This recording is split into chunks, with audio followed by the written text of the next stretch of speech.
నిన్న mood of the nation, India today mood of the nation 6 నెలలకు ఒకసారి publish చేస్తారు. అది నిన్న రిలీజ్ అయింది. అంటే axis my India, axis my India కాదు, సీ ఓటర్ సర్వే. అయితే ఎందుకనో ఇది నాకైతే సమగ్రంగా లేదనేటువంటి భావన ఎప్పుడూ కలగలేదు. నాకు నేను మూడ్ ఆఫ్ ది నేషన్ ఎప్పుడు ఫాలో అవుతాను, ఎందుకంటే నాకు ఇష్టమైనటువంటి సర్వే ఉన్న వాటిలో. అయితే ఈ సర్వే ఏం చెప్పింది? ఎన్డీఏకి 335, బీజేపీకి 304. పోయినసారి ఎన్ని వచ్చినాయో అన్నే వస్తాయి. ఎన్డీఏకి ఒక 18 తగ్గుతాయి పోయినసారి కన్నా. ఇండియా కూటమికి 166 వస్తాయి. కాంగ్రెస్కి ఒక్కదానికే 71 వస్తాయి అనేది దాని సారాంశం. కాకపోతే ఎందుకనో నాకు ఇది ఈసారి లోపంగా ఉంది. ఇప్పుడు నేను దీన్ని చాలా జాగ్రత్తగా ఫాలో అయ్యేవాడిని. ఒకే ఒక్కటండి, అన్నిటికన్నా ముఖ్యమైనది ఏంటంటే, నాకు అనిపిస్తుంది ఏంటంటే, లోపం ఎక్కడుందంటే మూడ్ ఆఫ్ ది నేషన్ సర్వేలో నంబర్ 1, అసలు సర్వే చేయాల్సినటువంటి సందర్భం కాదు. 6 నెలలు అన్నారు కదా, ఫిబ్రవరి మీరు ఇప్పుడు చేయకుండా ఫిబ్రవరి చివరి వారంలో చేసుంటే ఖచ్చితంగా ఫలితం ఇంకోలాగుండేది. ఇంకోలాగంటే రివర్స్ వెళ్ళదు, ఇంకా ఎన్డీఏకి ఇంకా సీట్లు పెరిగి ఉండేవి. అదేంటో నేను ఇప్పుడు మీతో వివరంగా చర్చించడానికి నేను ప్రయత్నం చేస్తా. ఒక్కొక్కటి ఆలోచిద్దాం. ఎందుకు ఇది సందర్భం కాదని అన్నానంటే, మొట్టమొదటి అసలు రామ మందిరం అత్యంత ప్రధానమైన విషయమైన అందరూ ఒప్పుకుంటున్నారని వాళ్ళే చెప్తున్నారు. కానీ సర్వే ఎప్పుడు చేశారండి? జనవరి 28కి అయిపోయింది. అంటే రామ మందిరం ఇంపాక్ట్ని పూర్తిగా సర్వే ప్రతిబింబించలేదు. డిసెంబర్ నుంచి మొదలుపెట్టి జనవరి 25కి కంప్లీట్ చేశానంటున్నాడు. అంటే ఇంకో కనుక కొన్నాళ్ళు కనీసం ఫిబ్రవరి 15 దాకా ఒపీనియన్స్ తీసుకొని అప్పుడు గనక సర్వే చేసుంటే రామ మందిరం ఇంపాక్ట్ కూడా పూర్తిగా వచ్చి ఉండేది. నంబర్ 1 పాయింట్ అండి. సెకండ్, ఇంతవరకు కొన్ని రాష్ట్రాల్లో పొత్తుల గురించి ఇంకా చర్చలు నడుస్తూనే ఉన్నాయి. 2 రకాలు. ఒకటి, బీజేపీ కొత్తగా కూటమిలు కడతా ఉంది, కొత్త వాళ్ళతోటి ఎలియన్స్ పార్ట్నర్స్ని చేర్చుకుంటుంది. రెండోది, ఇండియా కూటమిలో కుదురుతున్నాయి అనుకుంటున్నటువంటి ఎలియన్స్లు కుదురుతాయో లేదో తెలియదు. సో కాబట్టి ఫిబ్రవరి 15 దాకన్నా సరే సర్వే చేసినట్టయితే బెటర్గా ఉండేది. నేను వాళ్ళ మోటివ్స్ని సస్పెక్ట్ చేయట్లేదు, కానీ అప్పుడు ఫిబ్రవరి 3rd వీక్ 4th వీక్లో రిలీజ్ చేసి ఉంటే సర్వే ఇంకా బెటర్గా షార్ప్గా రిజల్ట్స్ ఉండటానికి అవకాశం ఉంది. అవేంటి ఒక్కోసారి కొన్ని రాష్ట్రాల్లో ఎందుకు ఇప్పుడు ఇవాళ కరెక్ట్ కాదో చెప్తాను. అసలు ముందుగా ఏంటంటే 335 చెప్పారు కదా, 18 తగ్గినాయి అన్నారు. 18 పూడుతున్నాయి వాళ్ళకి. ఎందుకంటే ఏపీలో బీజేపీకి ఏమి ఇవ్వలేదు. అంటే అది కూటమిలో అటు వైసీపీ కూటమి, టీడీపీ కూటమి రెండుగా ఇచ్చాడు తప్పితే బీజేపీకి ఏమి ఇవ్వాల. కానీ నిన్న చంద్రబాబు నాయుడు కలిశాడు. సరే, ఎవరితో కలుస్తారో పక్కన పెట్టేస్తే అది 1 or 2 డేస్లో ఇదైనా కూడా నాకైతే నమ్మకం ఉంది టీడీపీ, జనసేన, బీజేపీ కలిసి పోటీ చేస్తాయని. కానీ దాన్ని పరిగణలోకి తీసుకోవాలి. దాన్ని పరిగణలోకి తీసుకుంటే ఒక్కసారి ఆ 18 మైనస్ కలిసిపోతుంది. పోయినసారి వచ్చినట్టు మళ్ళీ వస్తాయి. సో 350కి తక్కువ ఏమి ఉండదు ఎన్డీఏ. సో అక్కడే మీకు ఈ సర్వేలో కొంచెం లోపం కనపడింది. సరే, మిగతా ఏంటో చూద్దాం. ఇది ఉత్తరప్రదేశ్ అండి. ఉత్తరప్రదేశ్లో 72 సీట్లు ఇచ్చారు. 70 బీజేపీకి, 2 ఆర్ఎల్డీకి ఇచ్చారు. కానీ వాస్తవానికి ఏంటి, మీరు రామ మందిరం పూర్తిగా దాని మీద తీసుకున్నట్టుగా నాకు కనపడలేదు. అదే టైమ్స్ నౌ 77 ఇచ్చింది అనుకోండి. సరే, వేరే వేరే సర్వేని పక్కన పెట్టండి, దీని వరకే మనం తీసుకున్నాం. మరి నా దృష్టిలో ఏంటంటే ఫిబ్రవరి 15 దాకా తీసినట్టయితే ఆర్ఎల్డి ఒకటి రామ మందిరం, రెండోది రాష్ట్రీయ లోక్దల్ చరణ్ సింగ్ పార్టీ, సమాజ్వాదీ పార్టీ 36% ఓట్లు ఇచ్చారు ఆర్ఎల్డీని కలుపుకొని. ఇప్పుడు ఆర్ఎల్డి ఇటువైపు వచ్చిందనుకోండి, బీజేపీ వైపుకి, ఇంకా సమీకరణలు మారుతాయి కదా. ఒకటి రామ మందిరం, ఇంకా పూర్తిగా దాని వివరణలు దీంట్లో తీసుకోలేదు. రెండోది, ఆర్ఎల్డి గనక బీజేపీతో జతకట్టినప్పుడు ఈ 52% ఓటింగ్ పర్సంటేజీ ఇప్పటికీ ఎన్డీఏ కూటమికి మూడ్ ఆఫ్ ది నేషన్ చెప్పింది. అది ఖచ్చితంగా 57-58% కనీసం వెళ్తుంది. అప్పుడు అసలు ఆలోచించుకోండి ఇంకా ఎట్లా ఉంటుంది పరిణామం. 77 దాకా వెళ్ళినా ఆశ్చర్యం లేదు. కూటమి ఏదో 2-3 మిగతా వాళ్ళకి మిగులుతాయి. అంటే మీరు అనొచ్చు నేనేదో ఎన్డీఏ ఫేవర్గా చెప్తున్నాను, కానీ నాకున్న అంచనా ఇది ఏంటంటే మారినప్పుడు ఒక్కోసారి ఇట్లానే జరుగుతాయి. టోటల్గా ఉత్తరప్రదేశ్ హిందువుల కర్మభూమి, రామ మందిరం ఖచ్చితంగా ప్రభావితం చూపిస్తుందనేది నేను నమ్ముతున్నా నా అంచనా కోసం.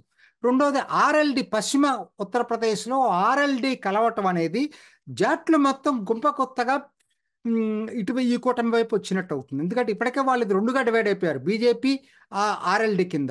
ఇద్దరు కలిసినప్పుడు న్యాచురల్గా దాని ఇంపాక్ట్ ఇంకా ఎక్కువగా ఉంటుంది. సో కాబట్టి ఇక్కడ ఇండియా టుడే ముందుగా సర్వే చేయటం వలన వాళ్ళకి పూర్తి న్యాయం చేకూర్చలేదనిపించింది సర్వేలో. రెండోది పంజాబ్ చూసుకుందాం. పంజాబ్లో చర్చలు నడుస్తున్నాయి. ఎక్కడైపోయినాయి ఇప్పుడు? అకాలీదళ్తో బ్యాక్ ఛానల్ చర్చలు నడుస్తున్నాయి బీజేపీ. నువ్వు ఇచ్చింది ఎట్లా ఉందంటే సర్వేలో, అంటే కాంగ్రెస్ కలిసి పోటీ చేస్తే అనిచ్చారు. అది అవుతుందో లేదో చెప్పలేం. ఇండీ కూటమి కలిసి కాంగ్రెస్ కలిసి పోటీ చేస్తాయో తెలియదు. రెండోది బీజేపీ అకాలీదళ్ వేరువేరుగా చూపించారు. బీజేపీకి 17% ఇచ్చారు, అకాలీదళ్కి 14% ఇచ్చారు. ఒకవేళ ఆ బ్యాక్ ఛానల్లో ఫ్రూట్ఫుల్ అయ్యి 17+14 31% తోటి వాళ్ళు ఐక్య సంఘటన గట్టి పోటీ చేస్తే ఫలితాలు తారుమారవుతాయా లేదా? ఇండీ కూటమి కాంగ్రెస్ ఆప్ వేరువేరుగా పోటీ చేస్తే ఫలితాలు తారుమారవుతాయి లేదా? సో కాబట్టి ఫిబ్రవరి 15 నేను ఎందుకు అంటున్నానంటే, అసలు రాష్ట్రాల్లో పొత్తులే ఫైనలైజ్ కాకముందే చేసినటువంటి సర్వే కాబట్టి పంజాబ్లో కూడా ఈ సర్వే ఫలితం వాస్తవాన్ని ప్రతిబింబించదు. యూపీలో ప్రతిబింబించదు, పంజాబ్లో ప్రతిబింబించదు, ఆంధ్రప్రదేశ్లో ప్రతిబింబించదు. ఇప్పటికి 3 చూసుకోండి. తర్వాత తమిళనాడు చూద్దాం. తమిళనాడు ఏంటి, వాళ్ళు ఇచ్చింది 39కి 39 వాళ్ళకి ఇచ్చారు. దానికి కారణం ఏంటి? మళ్ళీ ఓటింగ్ పర్సంటేజ్ ఎట్లా ఇచ్చారు చూస్తే చాలా ఆశ్చర్యంగా ఉంది. ఓటింగ్ పర్సంటేజ్ అదర్స్కి చాలా చాలా ఇచ్చారు. ఓటింగ్ పర్సంటేజ్ తమిళనాడులో దాదాపు 38% ఇచ్చారు అదర్స్కి. అంటే చాలా ఇంపాక్ట్ క్రియేట్ చేయబోతుంది ఈ 38%. ఈ 38%లో ఎటువైపు వస్తారో ఇప్పటికి తెలియదు. వాళ్ళు బీజేపీ వైపు వస్తారా, అన్నాడీఎంకే వస్తారా?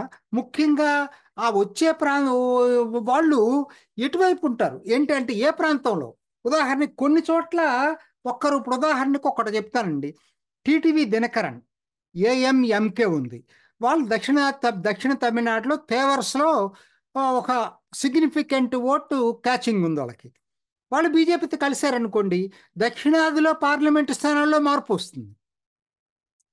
కొంగునాడులో ఇంకొకరు కలిశారనుకోండి, మార్పు వస్తుంది. ఇవన్నీ ఫైనలైజ్ కాకుండా తమిళనాడులో అసలు మీరు ఎట్లా ఇస్తారు 39కి 39?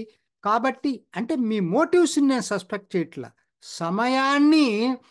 రాంగ్ సమయాన్ని చూజ్ చేసుకున్నారని చెప్తున్నాను.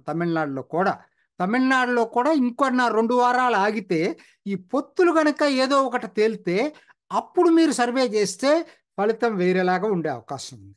సో ఇవి కాక నాకు ఎందుకనో కొన్ని అనుమానాలు ఉన్నాయి. ఏంటంటే ఈ సర్వే మీద మహారాష్ట్రలో వాళ్ళకి డౌటే వస్తుంది. చేసిన యోగేష్ కుమారే చెప్తున్నాడు సీ ఓటర్ సర్వే మహారాష్ట్ర చాలా డిఫికల్ట్గా ఉంటుందండి, ఇప్పుడు చెప్పలేము, అభ్యర్థులు ఏ పార్టీ పోటీ చేస్తుందో ఏ అభ్యర్థి పోటీ చేస్తాడో తెలియకుండా కరెక్ట్గా ఇప్పుడు సర్వే చేయటం అనేది కష్టం అని చెప్పాడు. సో అది గ్రే ఏరియా అని ఆయనే ఒప్పుకుంటున్నాడు.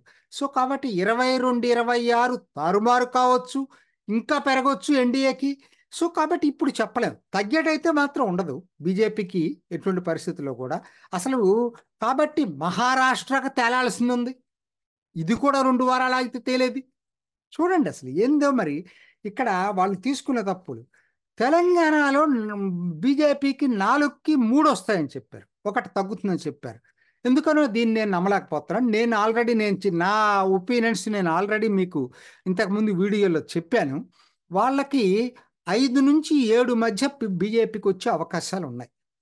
బీఆర్ఎస్కి తగ్గుతాయి. వీళ్ళు అనుకున్న 3 రాకపోవచ్చు. కాంగ్రెస్కు 9 దాకా వచ్చే అవకాశాలు ఉన్నాయని నా అంచనా. ఓకే. కాబట్టి కొంచెం దగ్గరగానే ఉన్నా కూడా అది కూడా కొంచెం మారే అవకాశం ఉంది. కాబట్టి ఇవన్నీ ఇప్పుడు ఇన్ని రాష్ట్రాలు నేను చెప్పానే. అంటే తెలంగాణది నా అంచనా కాబట్టి దాన్ని పక్కన పెట్టేసేయండి. మహారాష్ట్రను కూడా కలుపుకుంటే ఇన్ని రాష్ట్రాలు పూర్తిగా పొత్తులనేవి పూర్తి కాకుండా ఎక్కడ ఎవరు పోటీ చేస్తారో తెలియకుండా మీరు సర్వే చేయటం వల్ల ఇది అసమగ్ర సర్వే కాకుండా ఎలా పోతుంది? మీ మాటల్లోనే మీరే ఇవన్నీ ఒప్పుకుంటున్నారు. సో కాబట్టి లోపం ఉంది సర్వేలో. మీ ట్రాకింగ్ కరెక్ట్గానే చేసి ఉండొచ్చు, కానీ ఇంకా 2 వారాలు చేసి రిలీజ్ చేస్తే బాగుండేది అనేది. అందరూ ఒప్పుకుంది మాత్రం కొన్ని కామన్. అంటే అన్ని సర్వేలైనా వీళ్ళైనా మారని ఏముంటాయంటే ఉత్తరప్రదేశ్లో ఇంకొక 5 పెరుగుతాయి అనేది నేను చెప్తున్నాను తప్పితే 72 తక్కువ అయితే రాదు. అదొకటి. బీహార్ కూడా వాళ్ళు చెప్పిన దానికి పెరుగుతుందో తగ్గదు. రాజస్థాన్, మధ్యప్రదేశ్, జార్ఖండ్, ఛత్తీస్గఢ్, హర్యానా, హిమాచల్ ప్రదేశ్, ఉత్తరాఖండ్, కర్ణాటక ఇవన్నిట్లో పెద్ద మార్పు రాదండి. వాళ్ళు ఇప్పుడు ఏమైతే ఇచ్చారో అంచనాకి దానికి కొంచెం పెరిగే అవకాశం ఉంటుంది, తగ్గదు. రామ మందిరం ఇంపాక్ట్ పూర్తిగా తీసుకోలేదు కాబట్టి. కేరళ ఓకే, ఎవరికన్నా ఒకవేళ బీజేపీ వాళ్ళు ఒక 2-3 గెలుస్తారనుకున్నా ఓవరాల్ బై అండ్ లార్జ్ వాళ్ళు చెప్పింది కరెక్ట్గానే ఉంటుంది. యూడిఎఫ్కి అనుకూలంగా ఉంటుంది ఈసారి కేరళ. అది కరెక్టే, దాన్ని నాకు అనిపిస్తుంది. తెలంగాణ కాంగ్రెస్కి అనుకూలంగా ఉంటుంది. 9-10 చెప్పలేను కానీ మొత్తం మీద మాత్రం కాంగ్రెసే లీడింగ్ పార్ట్నర్ తెలంగాణలో ఉంటుంది. అట్లానే తమిళనాడులో డిఎంకే సీట్ల పరంగా లీడింగ్ పార్ట్నర్గా ఉంటుంది, అంతవరకు ఒప్పుకోవచ్చు. సో కాబట్టి ఈ పైన చెప్పినవన్నీ కూడా క్లారిటీ రాకుండా ఇప్పటికిప్పుడు ఇది ఈ 350 ఎందుకంటే ఆంధ్ర తీసుకుంటే ఇది ఇప్పుడు జరుగుతున్న సంప్రదింపులను బట్టి 350, 400 అయ్యే అవకాశాలు నాకైతే బాగా మెండుగా కనపడుతున్నాయి. ఎందుకంటే ఇవన్నీ తీసుకున్నప్పుడు 400 ఎన్డీఏకి వచ్చింది. నేను ముందటి నుంచి చెప్తున్నాను, బీజేపీకి 370 అయితే రావు. కాబట్టి ఎటువంటి పరిస్థితుల్లో కూడా 400 రీచ్ అయ్యేటువంటి అవకాశం అయితే ఉంది. అంటే ఇంకొకటి ఏంటంటే ఈ సర్వేలు క్లారిటీ ఇచ్చింది ఏంటంటే మోడీ 3.0 గ్యారంటీ, అది మాత్రం 100% అందరూ చెప్తున్నటువంటిది. చూసారు కదండి. మరి ఈ వీడియో కనుక మీకు నచ్చినట్లయితే ఒక లైక్ కొట్టేసి మీ అభిప్రాయాన్ని కూడా కామెంట్ బాక్స్లో తెలియజేస్తూ ఇలాంటి ఇంట్రెస్టింగ్ అప్డేట్స్ కోసం మా ఛానల్ని సబ్స్క్రైబ్ చేసుకోండి.